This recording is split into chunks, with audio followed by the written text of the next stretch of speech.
It all started with a sound so sharp, it pierced through Emily's chest like a knife, the cracking snap of her mother's necklace falling apart in the hands of the school bullies.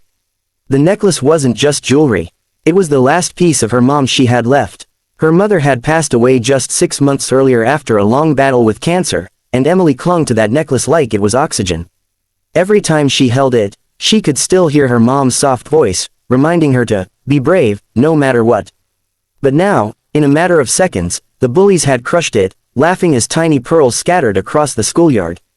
Emily stood frozen, her hands trembled, the world blurred. It wasn't just about the necklace, it was about respect, memory, and love. And watching it shatter reopened wounds she wasn't ready to face. Oops, sneered Jason, the ringleader, a tall 17-year-old who seemed to thrive on other people's pain. His friends snickered behind him.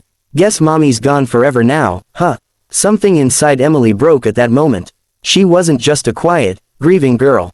She was also a black belt in karate, a skill she had hidden, never wanting violence to define her.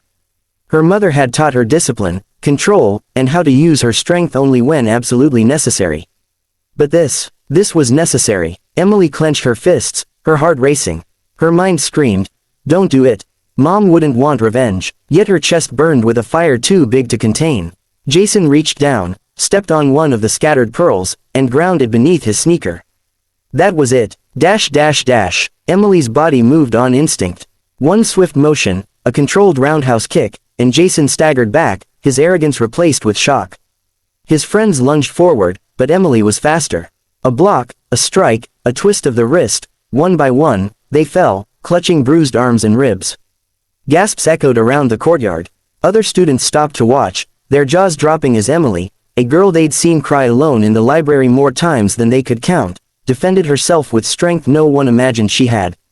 By the time it ended, Jason and his crew were on the ground, groaning in pain. Teachers rushed in, horrified. But the truth was clear, Emily hadn't attacked. She had defended, she had protected her mother's memory. And for the first time in months, Emily stood tall. Not broken, not invisible, but powerful. Dash dash dash. The aftermath wasn't easy. Emily was called into the principal's office.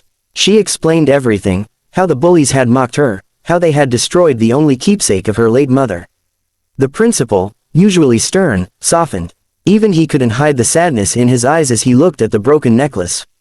"You had the right to defend yourself," he said gently. "But Emily, this pain you carry, it shouldn't be faced alone." That night, Emily went home and sat on her bed, holding the broken chain in her hand. She wept, but they weren't the same tears of helplessness she had shed for months. These were tears of release, of strength, of a promise to her mother that she would keep moving forward. She gathered the pearls and chain into a small box. Later, she found a jeweler who helped restore the necklace. Though it would never be exactly the same, it became stronger, reinforced with silver. Just like Emily. Dash dash dash. But healing wasn't just about the necklace. At school, things began to change. Other students who had once looked away when she was bullied started approaching her. A shy girl named Mia whispered, "You're really brave, Emily. I wish I could be like you." Emily realized something powerful.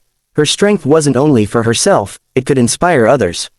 She began teaching self-defense classes after school, showing other students, especially those who felt small, that they could be strong too. Jason and his crew were suspended, but the story didn't end with them. The truth was, they had been broken in their own ways, living in anger, hiding behind cruelty. Emily didn't forgive their actions, but she chose not to let hatred live inside her heart. That was the biggest victory. Dash dash dash. Months later, on what would have been her mother's birthday, Emily stood in the school gym, surrounded by students she had helped empower. They wore white belts, nervous but determined, looking to her for guidance. She touched the restored necklace around her neck, smiling through the tears. Her mom's voice echoed in her mind again, "Be brave, no matter what." And for the first time since her mom's passing, Emily felt at peace. Dash dash dash. The story of the bullied girl who fought back spread far beyond her school. But what people remembered most wasn't the fight, it was her resilience, her courage, and the way she turned pain into purpose. Emily had shown everyone that real strength wasn't just about fists or belts. It was about standing up for love, for memory, and for kindness, even when the world tried to break you. Dash dash dash. Friends, if this story touched your heart, I want to hear from you. Comment below, What would you have done if you were in Emily's place? And don't forget, subscribe to my channel, be kind always, for more emotional, inspiring stories that remind us of the power of kindness, courage, and love. Because in a world full of bullies, being kind is the strongest thing you can ever be.